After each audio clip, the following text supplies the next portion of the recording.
So I've been thinking about stress and how the empath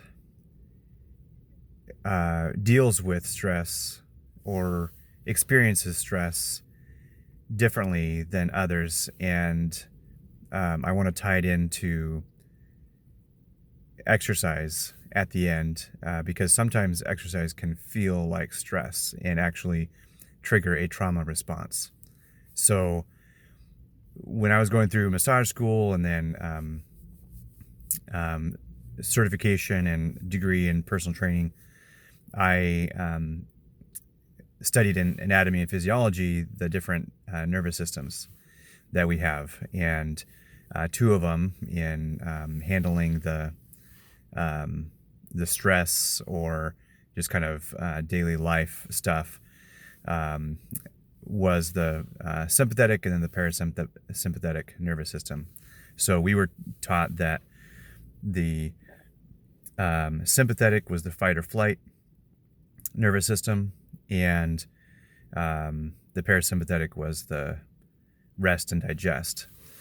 And what I've been learning from a few different people, Irene Lyon, Jessica Larson, and they've got their stuff from Stephen Porges, who looked at the polyvagal theory, so the polyvagal nerve. So he figured out that the sympathetic nervous system does regulate the fight or flight, but it's the parasympathetic nervous system that does both the rest and digest, or safe and social is the other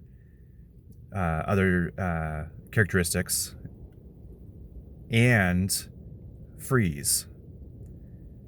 So when you're in a trauma response and you just lock up and freeze, that is also part of the parasympathetic nervous system. So it's the dorsal end that goes down the back versus let me see. Got to make sure I got my notes here.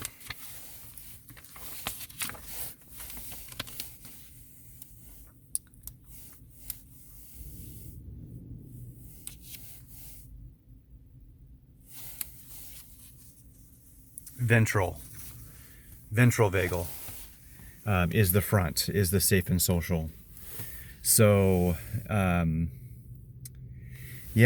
so that's interesting because the parasympathetic is overseeing, kind of operating the immobile responses. So the more of the less active responses, where sympathetic is doing the active responses, the fighting or the fleeing. Parasympathetic is governing like the rest and digest, the safe and social, the calm, and the freeze, where you cannot move, you're immobile. So there is such a thing as functional freeze, where it looks like you're fine and you're carrying on your tasks, but you're still in a freeze state. And I suggest a video by Irene Lyon on YouTube for functional freeze. I believe it's called functional freeze. But there's a really interesting element, because when I was going through this recently and learning the characteristics of the freeze response in the dorsal vagal nerve, I've got some notes here. So drop in blood pressure, shallow breathing, feelings of being cold, movement inhibited, so you just don't feel like moving, downward gaze, eye contact uncomfortable, disassociation, fogginess, hard time making decisions or cognition, like remembering what you're thinking, feelings of depression or hopelessness. And the crazy thing is that those were all of the symptoms of the fatigue that I experienced growing up. And I knew it was stress related. I found out later that I had hypothyroid and hypoadrenia, but I always believed that the hypothyroid and hypoadrenia were just symptoms of stress. And yeah, I believe that more than ever now. So there's an interesting element there, though, because as an empath, and an empath means that in some way you're able to feel what other people feel. And some empaths are more physical, where they will get a stomachache if someone near them has a stomachache. And some are more emotional, where they feel what the emotions are. Some have kind of a premonition type of thing. But in general, if you are feeling what other people feel, you are getting a lot more data than someone who's not an empath. And I've noticed this throughout my life, and I didn't put together the freeze portion like it was an actual stress response until the last maybe 5-6 years. But I always knew that I was easily overwhelmed by thoughts. And I felt shame for that. I felt like there was something wrong with me or dysfunctional, because I couldn't just immediately respond to somebody, or like especially if it was like a teasing, playful thing, and maybe I like didn't know them super well. I'm trying to figure out what the situation is. Other people could meet strangers and just like hit it off and banter back and forth, and I couldn't. So even in non-stressful situations, I felt like I had freeze. And what I noticed was, or came to observe, was that as a emotionally intuitive person, empathic person, a sensitive person, I am getting so much data from what someone is saying, what they're not saying, with their body language, their general mood, kind of the sense of their spirit, their emotions. Like there's so much information coming in that I will kind of freeze in overwhelm, because I don't know what data to go with. I don't know what to focus on in the moment. And so I usually, like, if someone surprise questions me, like, hey, what's your favorite thing, whatever, or like, hey, where should we go, or what should we do, what's the plan, it can be challenging for me to come up with a response, because I can immediately assess like everyone in the room, kind of weigh out what everyone else might be leaning toward, and then kind of, and as well as like what I'm leaning toward, and instead of just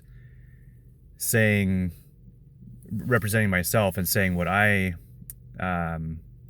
my response, just from myself, I'm taking in everything else into the equation.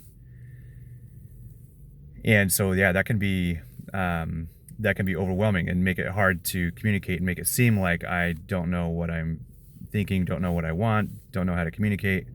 And so that's always been a frustrating thing, besides the, actual stressful situations, if there's a time crunch or if someone's upset or whatever. And it doesn't have to be anything like super obvious to anyone else. Like, I am picking up on what other people are, what their emotions are. So I'm being affected by emotions that other people might not even notice. So, and that can be stressful for me, and I can go into kind of a freeze state. So that's frustrating too. The way this applies to exercise is that, especially cardio, I think, high intensity cardio where your heart rate goes up, it can feel like you're in a trauma response even when you're not. And Irene Lyon, again, has videos on this. So yeah, it can feel to your body like you are in freeze or fight or flight. And so then it makes it so you don't want to do the exercise, or you don't want to play the sport or whatever. It's not fun because your body feels like it's actually under attack, or it's in a trauma situation. So, and the tricky thing about that is that these responses, people will ask, well, why didn't you run away if someone has a freeze response? And it's really not their conscious choice. The nervous system is part of the old brain. Like, it supersedes all your conscious choices, and it will shut you down if it thinks that there's danger. And it doesn't have to do with what you can think logically in the moment is actual danger, but what it recognizes from the past, what triggers it from the past. Like, we've been in this situation before, this is not good, we're shutting down. And so, like, the person isn't necessarily responsible for that response in the moment, because other forces, their body is taking over. And so, like, if you are choosing to exercise, you're trying to exercise, and then you keep having this like trauma response and you get triggered, that can be a tricky thing. So this is why I prefer focusing on easier cardio, lighter cardio, like walking, bike, swimming. If you don't have like major associations with those things, then those are a good place to start. And then I do really like strength training, because you can do that a little bit at a time without getting too out of breath to where you feel that panic or that trauma response. The thing with strength training, though, is that the goal is to reach muscle fatigue. And so that weakness can feel scary sometimes, depending on the situation. But if you can keep breathing, then that can be helpful. But something simple as push-ups against the counter for chest and triceps, back of the arm, grabbing a dumbbell and bending over and doing a rows with it, or using a resistance band to do rows, or grabbing the kitchen sink and sitting back into an imaginary chair for a squat, or sitting down on a chair and standing back up, and just repeating any of those until you reach fatigue. That signals the body to get stronger. But you can do that throughout the day, little bits at a time, and hopefully not trigger a response. And you can also go for walks. You can do short little sprints or whatever. But the key is, if you are close to or actually getting triggered in exercise and feeling that trauma response, like you're in fight or flight or you're in freeze, then you want to do the body calming things. And again, because it's old brain technology, very, very primal, very ancient part of the human tech, it can take over. So you have to use primal responses to help calm it, soothe it. So deep breathing, slow exhale is soothing. Tapping your bones can be soothing. Moving and shaking your body is soothing. Anything with the breath, like singing, humming can help. So those are all switches to the physical body that remind it that it's actually okay, it's actually safe, it's being soothed in those situations. So yeah, there's a lot to talk about there, and it's something I'm getting more and more excited about, because I'm recognizing that my passion in fitness is helping people who are empathic, are very sensitive, can be easily overwhelmed by everyday life, have experienced trauma, maybe dealing with multiple health issues.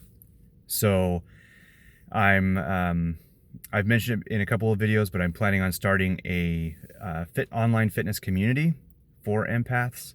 And at this point, I'm planning on calling it Sovereign Strength Experiment for Empaths, because it's important to take back sovereignty. Like, no one else can be responsible for your life. You have to be sovereign, take ownership of your life in every area. So you can't live your life for someone else hoping to get something in return. And then it's all about strength, inside and out.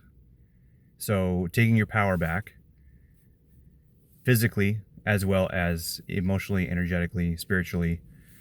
And then experiment. I want to call it an experiment, because this will be different than any other fitness program that I know of. And yet it's the way that I've been training people, from more of a body intuitive approach for my whole experience of training. But this is really my passion, is helping you learn how to listen to your body and design your own workout with guidance, and your nutrition plan, and your like, take your power back in all the areas, like relationships, social stuff, finances, employment. Like, everything is related. So it's not just fitness. Fitness is like the front door. It gets us into the health conversation. And then it's empaths is in the title. So Sovereign Strength Experiment for Empaths. And even if you're not sure that you're an empath or not, if the, like, being very sensitive to life and your environment, and having multiple health issues, and experiencing a lot of stress and trauma responses, if any of that resonate, then the group is also for you.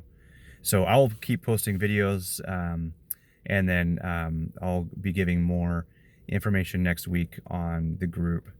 And we'll plan on starting the group on the 22nd. And comment if you have questions, if you want to talk further, and hit the subscribe if you want to be notified of future videos. Thanks.